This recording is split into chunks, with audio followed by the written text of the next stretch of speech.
My story is called Tidy by Emily Gravett. Deep in the forest lived a badger called Pete, who tidied and cleaned and kept everything neat.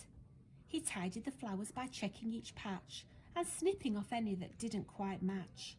He tidied the fox by grooming his fur. He untangled each knot, each twig and each burr. He tidied the birds, from the big to the small, by brushing their beaks and then bathing them all. He picked up stray sticks, he swept and he rubbed. He polished the rocks and he scoured and he scrubbed.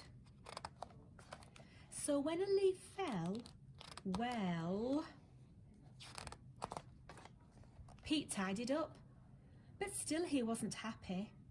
Now the trees looked bare and scrappy, and so, to make it all neat, Pete undertook a mighty feat. He dug up every single tree. But then it rained, there was a flood. And afterwards a lot of mud. Pete called in the diggers, he called in the mixers, he called in the concrete, the rakers, the fixers.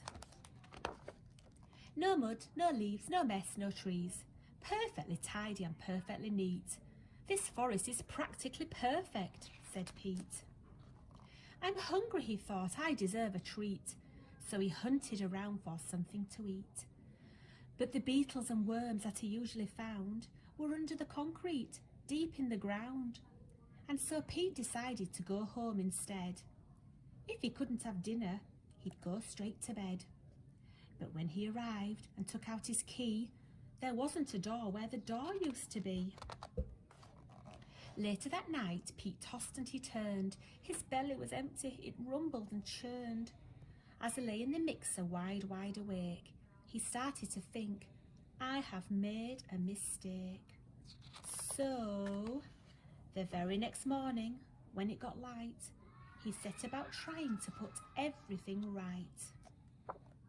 Then the animals came, from the strong to the weak, and they lent him a paw, or a claw, or a beak. They put everything back as it always had been, but maybe less ordered and not quite as clean. And Pete, well, he promised to tidy up less, but if he succeeded is anyone's guess.